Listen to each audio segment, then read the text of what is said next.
万峦乡的风光景致真是令人流连忘返，尤其在历史名胜古迹中，传统的哈嘎宗祠就以刘家祠堂最具特色，建筑的规模也最大。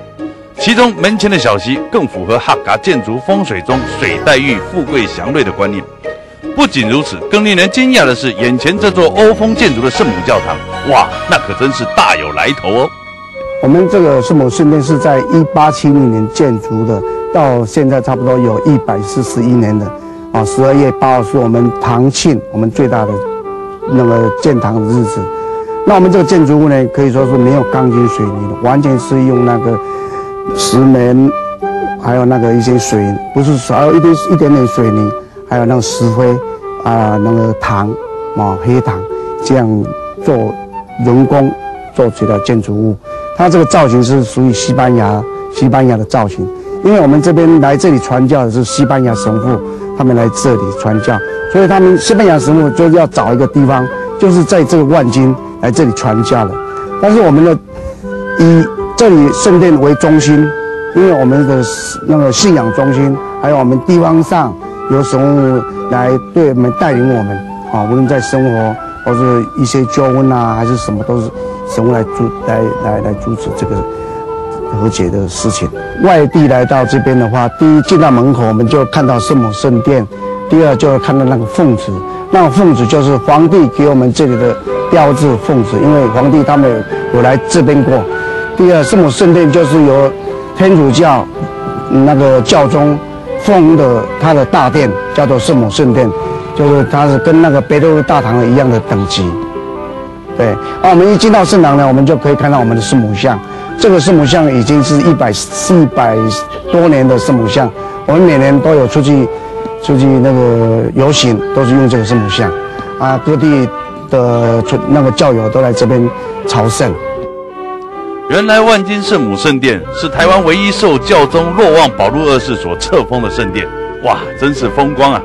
万峦除了人文、历史、名胜古迹可供你游赏之外，就连大自然的生态之旅也可以尽兴的安排哦。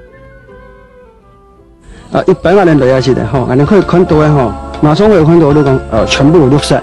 一个有绿色的草皮，绿色的树一般的都市人来我有个地方呢，你可以感受到那个，你可以从我哋天啊，可以亲密的接触來也是地方，全部看到路上綠色的東西。對一般你嘅態度是地方成分成分比青態嘅人員來講，來也是哋可以盡情的放鬆來享受睇自然嘅景色。尤其係全家人來，然後佢哋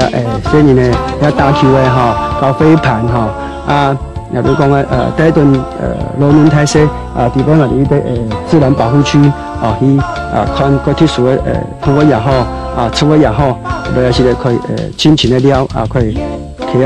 通過一啲改好嘅安排頭，比如講有時有放任蟲喺嗰度放任蟲，去俾他人看安排頭用嗰條條去叫可以享受你可以同都市以外無用嘅一啲成法一啲安排頭。占地50多公頃的引达生态农场之中，不但具有原始森林的风味之外，更依地形规划了许多不同生态保育区和放牧区。尤其值得一提的是，在这广阔和茂密的林木中，就有160多种植物和共有57种之多的鸟类。哇，这么多的鸟叫声，听得令人心神气爽。现在你能听出这里有些什么鸟叫声吗？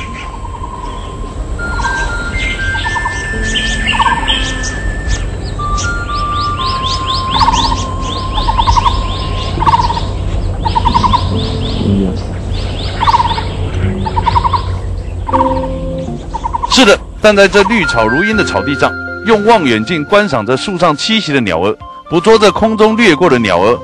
观看着外出捕食的倦鸟归巢的。由于这里是屏东地区主要的赏鸟据点之一，所以到处都可以观赏到自然生态中的野趣，令人回味无穷。对了，你有多久没有接触大自然了呢？拨个空去万峦走走吧。